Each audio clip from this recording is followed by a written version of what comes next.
அனைவருக்கும் வணக்கம். இன்னைக்கு நம்மளுடைய சேனலில் என்ன பதிவெல்லாம் பார்த்து தெரிஞ்சுக்க போகிறோம் அப்படின்னு பார்த்தீங்கன்னா, ராசி சக்கரத்தில் 2வது ராசியாக இருக்கக்கூடிய ரிஷப ராசி நேயர்கள் அனைவருக்குமே அடுத்து வரக்கூடிய 7 நாட்கள் எப்படிப்பட்ட சிறப்பு வாய்ந்த நாட்களாக இருக்க போகுது, மேலும் நீங்கள் இந்த காலகட்டத்தில் என்ன மாதிரி விஷயங்களை முக்கியமாக செய்யணும் செய்யக்கூடாது, கிரகங்களுடைய அமைப்பால் என்ன மாதிரியான மாற்றங்கள்லாம் உங்களுக்கு கிடைக்க போகுது, மேலும் கெடுபலன்கள் ஏதாவது இருந்தால் அதில் இருந்து விடுபட என்ன மாதிரி விஷயங்களை நீங்கள் எளிய முறையில் வீட்டில் இருந்தபடியே பரிகாரங்கள்லாம் செய்யணும் அப்படிங்கிறத பற்றி தாங்க நம்ம இன்னைக்கு இந்த வீடியோ பதிவுகளில் முழுமையாக பார்த்து தெரிஞ்சுக்க போகிறோம்.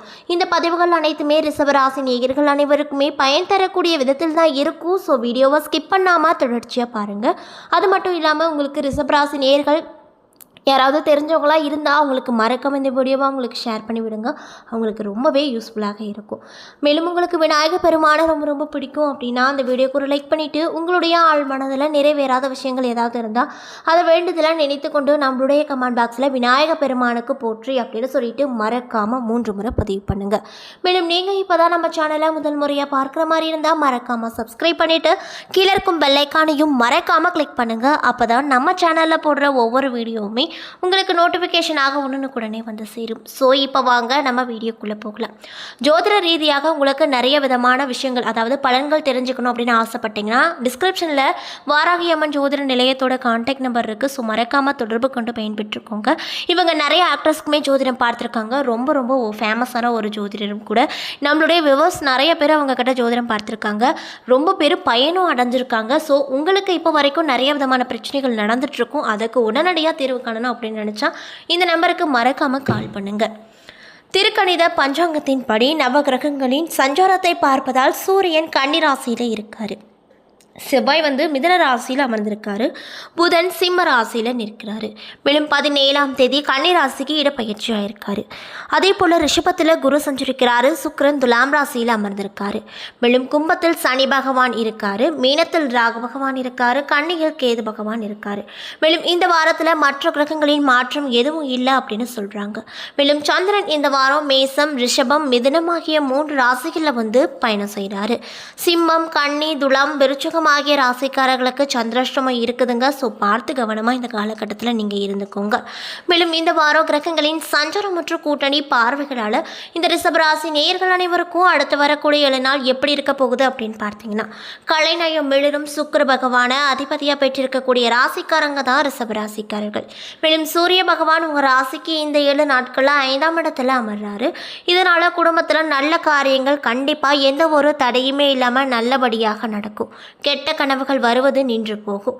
தொழில் முன்னேற்றகரமாக இருக்கும். நண்பர்கள் தானாகவே உதவி செய்வாங்க. சந்திர பகவானுடைய நகர்வு கூட இந்த 7 நாட்களில் சில நன்மைகள் தரக்கூடிய வகையில் அமையக்கூடும். மேலும் வெளிவட்டார செல்வாக்கு அதிகரிக்கும். அதே போல் செவ்வாய் பகவான் இந்த 7 நாட்களில் உங்களுடைய ராசிக்கு 2வது இடத்தில் அமர்றாரு. இதனால் குடும்பத்தில் மருத்துவ செலவுகள் வரக்கூடும். அக்கறையோடு அரசு ஊழியர்கள் வேலை பார்ப்பாங்க. மேலும் உங்களுடைய பணியிடத்தில் மேலதிகாரிகளின் கோப பார்வை சங்கடப்படுத்தும். அதே போல் புதன் பகவான் இந்த 7 நாட்களில் உங்கள் ராசிக்கு 4 மற்றும் 5 ஆகிய 2 வீட்டில் அமர்றாரு. இதனால் நீண்ட காலமாக மனதில் இருந்த ஆசை அனைத்துமே இந்த காலகட்டத்தில் கண்டிப்பாக நடக்கும். தொழிலில் கணிசமான லாபம் கிடைத்து பணவரவு தாராளமாக உங்களுக்கு இருக்கும். மேலும் குரு பகவான் இந்த 7 நாட்களில் உங்களுடைய ராசிக்கு 1வது இடத்தில் அமர்றாரு. இதனால் வியாபாரத்திற்கு இடையூறாக இருந்த சிக்கல்கள் அனைத்துமே நீங்கும். அரசு வேலைக்காக ஒப்பந்தம் செய்தவர்களுக்கு இந்த காலகட்டத்தில் நிறைய விதமான மாற்றங்கள் கிடைக்கும். வழக்கறிஞர்கள், கல்லூரி பேராசிரியர்கள் மிகுந்த புகழ் அடைவாங்க.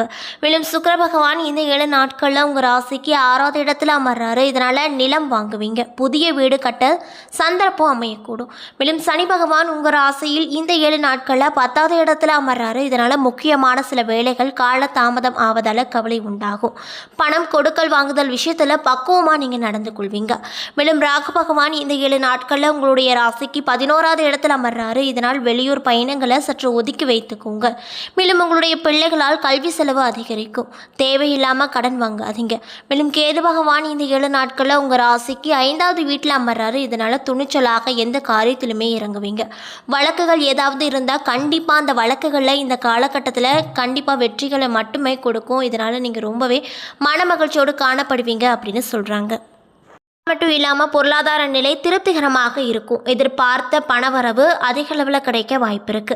அரசாங்கத்தில் உயர் பொறுப்பில் இருப்பவர்களின் அறிமுகமும் அவங்களால ஆதாயமும் கிடைப்பதற்கான சந்தர்ப்பம் ஏற்பட போகுது.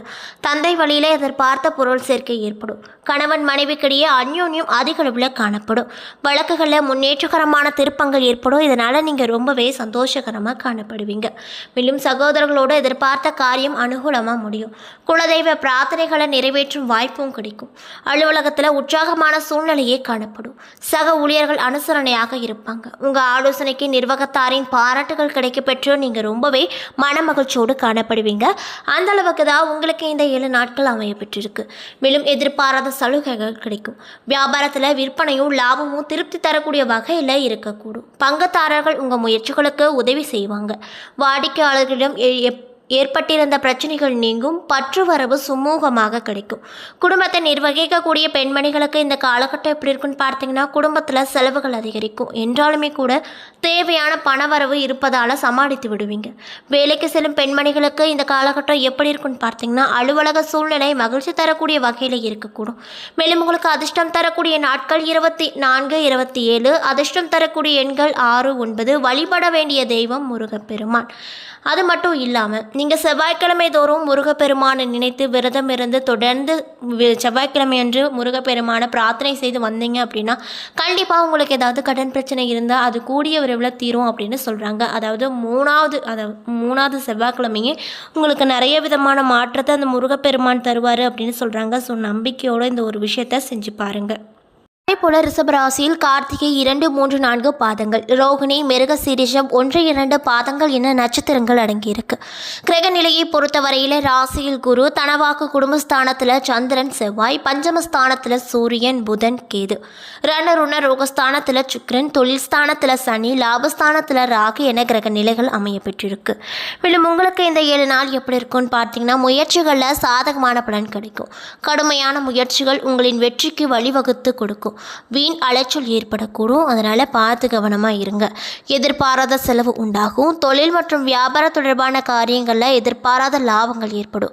வாகனங்களில் செல்லும் போது வெளியூருக்கு செல்லும் பொழுதும் கூடுதல் கவனம் தேவை. மேலும் உத்தியோகத்தில் இருப்பவங்க சக ஊழியர்களை அனுசரித்து செல்வது நல்லது. அலுவலக தொடர்பான பணிச்சுமைகள் அதிகரிக்கும். குடும்பத்தில் இருப்பவர்களோடு வீண் வாக்குவாதங்களை தவிர்த்து சாதாரணமாக பேசி பழகுவது உங்களுக்கு இந்த காலகட்டத்தை பொறுத்தவரையில் ரொம்ப நல்லது அப்படின்னு சொல்கிறாங்க. வாழ்க்கை துணையோடு இருந்து வந்த மனசு தாபங்கள் விலகக்கூடும். பெண்கள் வீண் வாக்குவாதங்களை தவிர்ப்பது ரொம்ப நல்லதுங்க. மேலும் எதிரிகளின் தொல்லை அறவே இருக்காது. மாணவர்களாக இருக்கக்கூடியவங்களுக்கு இந்த காலகட்டம் எப்படி இருக்குன்னு பார்த்தீங்கன்னா, படிப்பில் ஆர்வம் அதிகரிக்கும். தொழில் படிப்புகள் உங்களுக்கு கண்டிப்பாக கை கொடுக்கும் அப்படின்னு சொல்கிறாங்க.